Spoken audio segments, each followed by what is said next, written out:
Oke, selanjutkan untuk karakteristik saham. Jadi saham kan merupakan bukti kepemilikan individu ataupun perusahaan terhadap suatu badan usaha. Jadi kepemilikannya itu berdasarkan persentase jumlah saham yang dia miliki.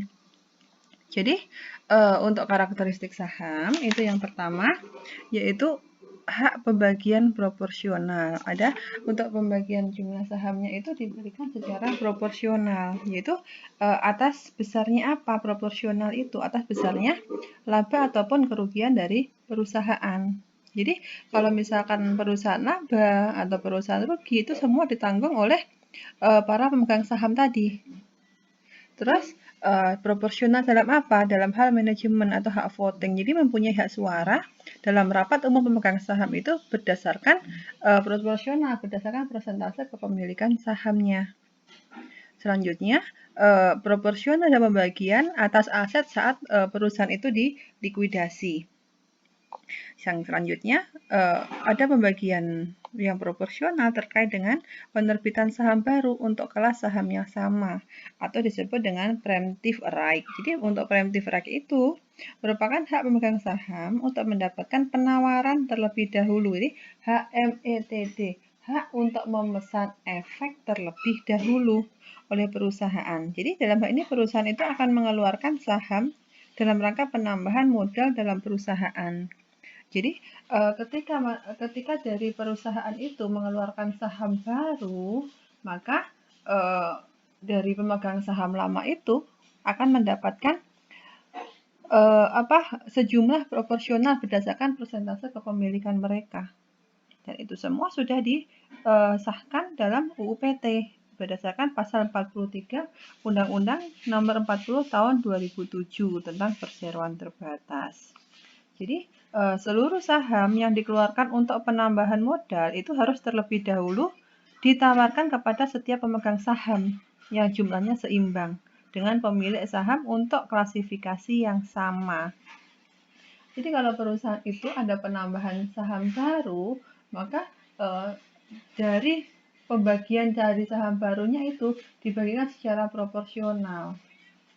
Terus yang selanjutnya memiliki resiko kerugian terbesar. Jadi pemegang saham biasa itu mempunyai resiko itu lebih besar daripada pemegang saham preferen. Kenapa? Karena mereka itu akan mendapatkan bagiannya dari laba atau rugi perusahaan itu ketika perusahaan itu sudah menyelesaikan semua kewajibannya, kewajiban terhadap bank, kewajiban terhadap pemegang saham preferen.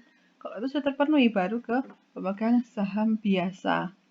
Selanjutnya memperoleh keuntungan atas keberhasilan perusahaan.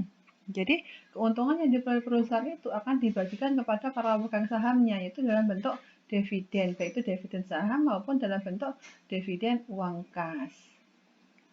Tidak ada jaminan untuk peroleh dividen dan aset atas pembubaran perusahaan. Jadi, ketika perusahaan itu dilikuidasi, ketika perusahaan itu diambil kebangkrutan, maka tidak ada jaminan kepada pemegang saham itu untuk mereka itu memperoleh dividen terlebih dahulu. Jadi, mereka itu akan memperoleh keuntungan itu ketika semua kewajiban perusahaan itu sudah terpenuhi.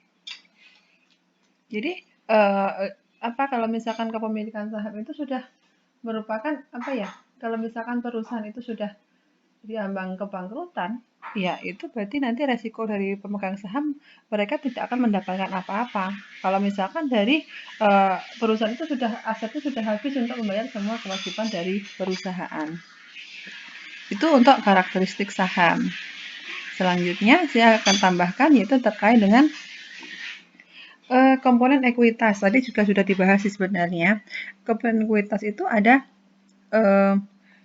untuk pasar terbatas, komponen ekuitas itu ada diambilkan dari modal disetor dan diambilkan dari yang disebut dengan saldo laba atau disebut retained earning, laba ditahan. Jadi pertama yang disebut dengan modal disetor itu diperoleh dari disetorannya dari mana? Dari para pemegang saham yang menginvestasikan uangnya kepada perusahaan. Itu dalam bentuk apa? Dalam bentuk saham biasa maupun dalam bentuk saham preferen. Mereka akan mendapatkan keuntungannya berupa apa? Bentuk capital gain, yaitu agio saham. agio saham. Capital gain itu selisih lebih antara harga saham, harga belinya dengan harga jual. Jadi besarnya ekuitas itu diperoleh dari pertama ini, komponen modal disetornya ini. Ditambah dengan retained earning. Jadi laba yang diperoleh oleh perusahaan, profitnya perusahaan itu tidak semua dibagikan kepada pemegang saham dalam bentuk dividen, tetapi hanya ada seberapa persen itu yang disimpan perusahaan itu untuk memperbaiki kinerja perusahaan yang akan datang, yaitu untuk menambah yang namanya laba ditahan. Selanjutnya dikurangi dengan saham plus agio saham treasury. Itu terkait dengan saham yang sudah beredar di pasaran kemudian ditarik kembali oleh perusahaan. Ditambah dengan laba komprehensif lain, ditambah dengan kepentingan non-kepengendali. Jadi terkait dengan kepentingan non-kepengendali ini yang merupakan komponen yang menambah ekuitas, itu kepentingan dari perusahaan yang tidak bisa dikendalikan oleh manajemen. Itu semua menambah ke komponen ekuitas. Oke, sampai di sini dulu pemahamannya tentang komponen ekuitas. Ini sebenarnya ada di halaman 86. Oke, sebelumnya itu untuk laba komprehensif lain, itu sebenarnya kan merupakan akun yang mempengaruhi dari penilaian ekuitas perusahaan. Jadi di sini sebenarnya tidak terkait langsung dengan pemegang saham. Karena apa? Karena ini kan merupakan penghasilan komprehensif. Jadi masih berupa angan-angan atau belum berupa belum ada realisasi untuk pemegang sahamnya. Jadi misalkan dari perusahaan itu mempunyai aset atau berupa surat berharga. Dari komponen surat berharga itu dijual itu diprediksi harganya jualnya itu pada saat sekarang itu misalkan 120 juta.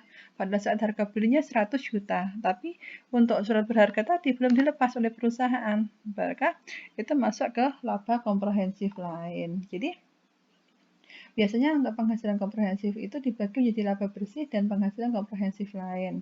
Oleh karena laba bersih sudah ditabung dalam akun saldo laba, maka untuk penghasilan komprehensif lain ini menjadi akun tersendiri dalam bagian ekuitas pemegang saham. Jadi itu masuknya ke di bawah sendiri di laba atau rugi, jadi masuk ke laporan komprehensif lain.